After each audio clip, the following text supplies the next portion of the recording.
Hello everyone, my name is Elena Shrestha and today I will talk about normality and distribution analysis in educational research.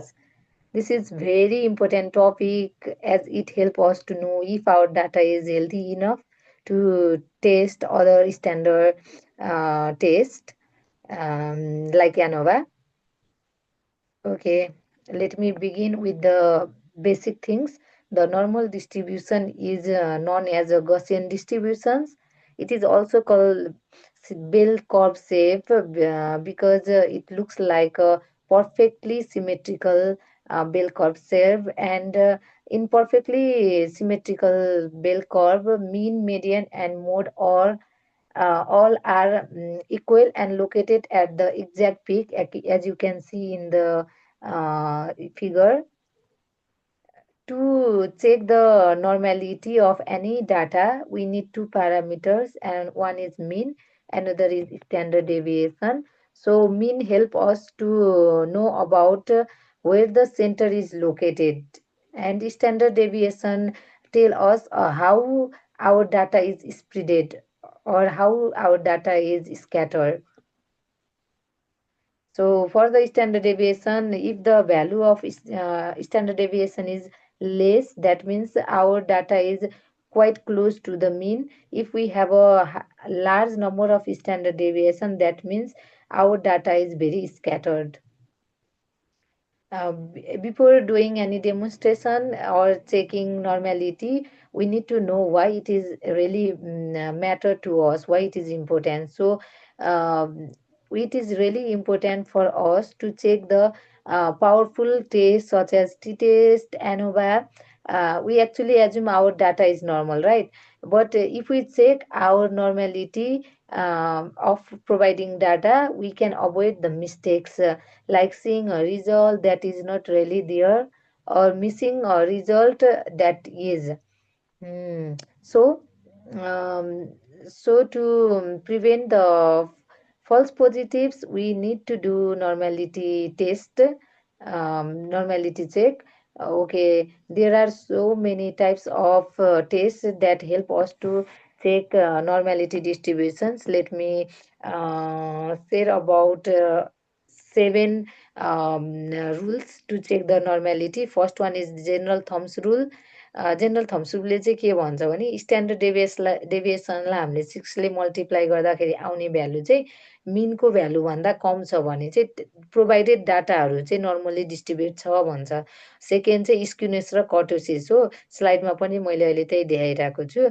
स्क्युनेसले चाहिँ हामीलाई केमा help गर्छ भन्दाखेरि चाहिँ त्यो पिकहरू चाहिँ कतापट्टि अलाइन भएको छ, कुन साइडमा राइट साइडमा धेरै अलाइन भएको छ कि लेफ्ट साइडमा धेरै अलाइन भएको छ भन्ने पोजिटिभ र नेगेटिभ कुराहरू देखाउँछ भने कर्टोसिसले चाहिँ पिकको सार्पनेस र फ्ल्याटनेसलाई देखाउँछ, जसले गर्दाखेरि चाहिँ सार्पनेस भनेको चाहिँ आउटलायर्सहरू ठिक्कको फ्रिक्वेन्ट भन्ने बुझ्छ भने अनि फ्ल्याट छ हाम्रो पिकहरूको टेल भने चाहिँ आउटलायर्सहरू चाहिँ रेयर हुन्छ भनेर बुझ्न सकिन्छ हामीले।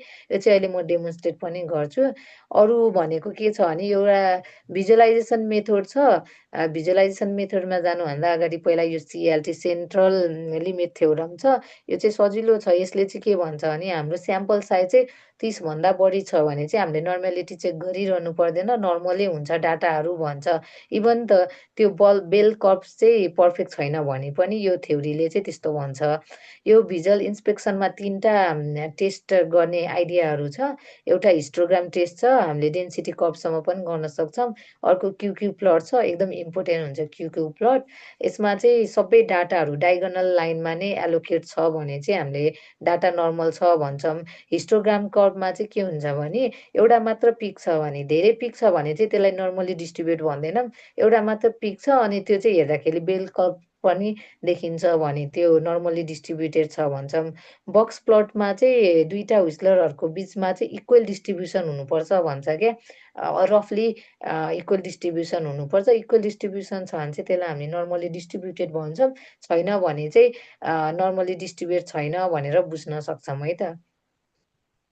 अर्को अरू मेथडहरूमा चाहिँ डिस्क्रिप्टिभ मेथड पर्छ, जसमा चाहिँ हामीले ज्यामोबी युज गरेर हेर्ने हो भने डिस्क्रिप्टिभ टेबलमा सर्टेन भ्यालुहरू दिएको हुन्छ, त्यो भ्यालुको बेसमा हामीले जस्तो स्यापिरो टेस्ट विल टेस्ट गर्ने हो भने पीको भ्यालु दिन्छ त्यो टेबलले।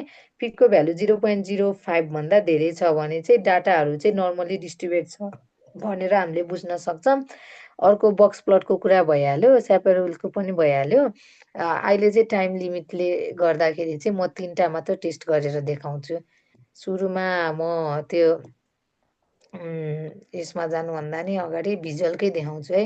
यसको यसको लागि मैले फेरि स्क्रिन सेयर स्टप गर्नुपर्छ र ज्यामोबी सबैजनाले मलाई हेर्दै हुनुहुन्छ भने ज्यामोबी खोल्नु होला डाटा। ल मेरो ज्यामोबी खुल्यो। आई होप देखिरहेछ होला होइन ज्यामोबीमा। यता चाहिँ हाम्रो भेरिएबल्सहरू छ, यतापट्टि चाहिँ रिजल्ट निस्किन्छ।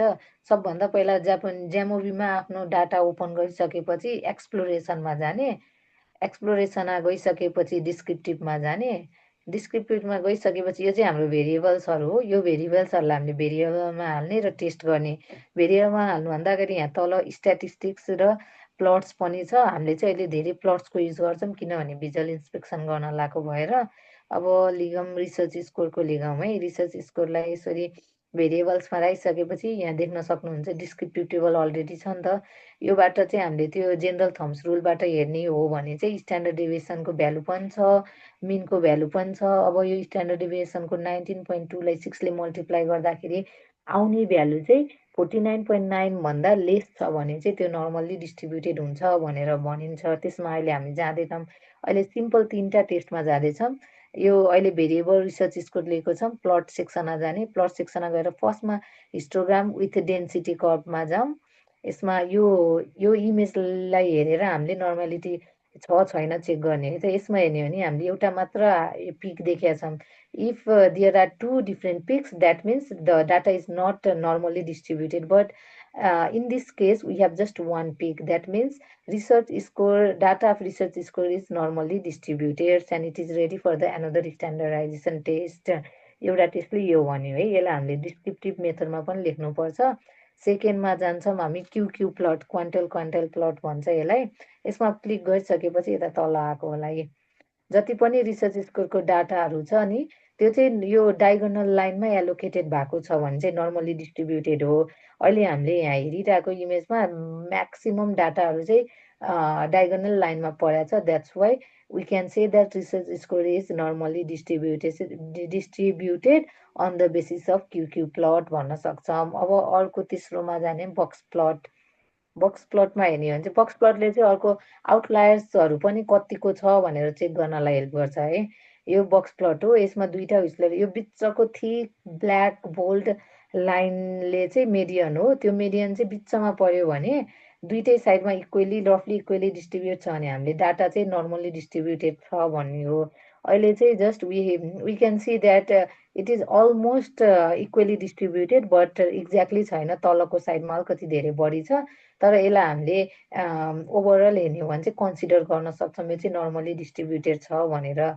अब यति मात्र भएर हुँदैन, हामीले नर्मेलिटी चेक गरिसकेपछि अब यो इमेज हेरेर हामीलाई थाहा भयो, फिगर हेरेर यसलाई हामीले एपिए फर्मेटमा डिस्क्राइब पनि गर्न सक्नुपर्छ। डिस्क्राइब गर्नको लागि चाहिँ हामीले यो सबै इमेजलाई कपी गर्ने, कपी गरिसकेपछि वर्ड फाइलमा लगेर चाहिँ पेस्ट गर्ने। पेस्ट गरिसकेपछि अटोफिट, विन्डोज अटोफिटमा गर्नुपर्छ। त्यो गर्ने टाइम नभएको भएर म पहिल्यै गरेर आएको डाटा देखाउँछु है। त्यसको लागि पनि मैले स्क्रिन फेरि चेन्ज गर्नुपर्ने हुन्छ। स्क्रिन कहाँ छ भन्दाखेरि मैले अघि त हेरेको थिएँ, यसमा छैन।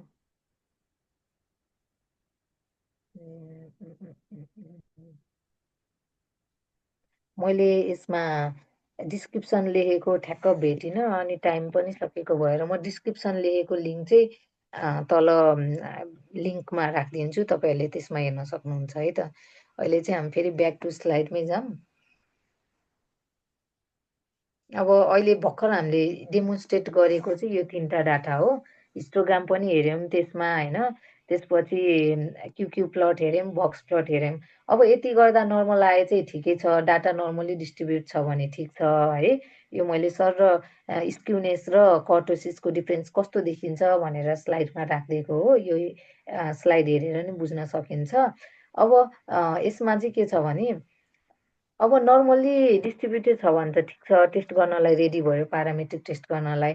नर्मल्ली डिस्ट्रिब्युटेड छैन भने चाहिँ हामीले कि त डाटालाई ट्रान्सफर गर्नुपर्छ कि भने हामीले नन प्यारामेट्रिक टेस्ट गर्न सक्छौँ। नन प्यारामेट्रिक टेस्टको लागि चाहिँ इन्डिपेन्डेन्ट टेस्टहरू हुन्छ, म्यान विथनी यु टेस्ट भन्ने हुन्छ होइन।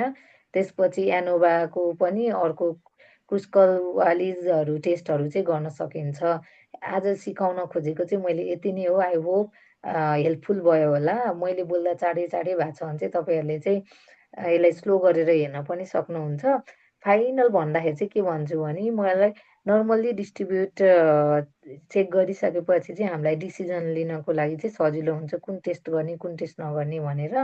यसमा चाहिँ यो स्क्युनेस र कोर्टिसिसको मैले रमाइलोको लागि क्विज पनि राखेको छु। एकछिन पढेर अप्सन चाहिँ कमेन्ट बक्समा लेख्नु होला। 3टा छ। Thank you. केही क्वेसन छ भने पनि तल च्याट बक्समा राख्नु होला। Thank you for your time.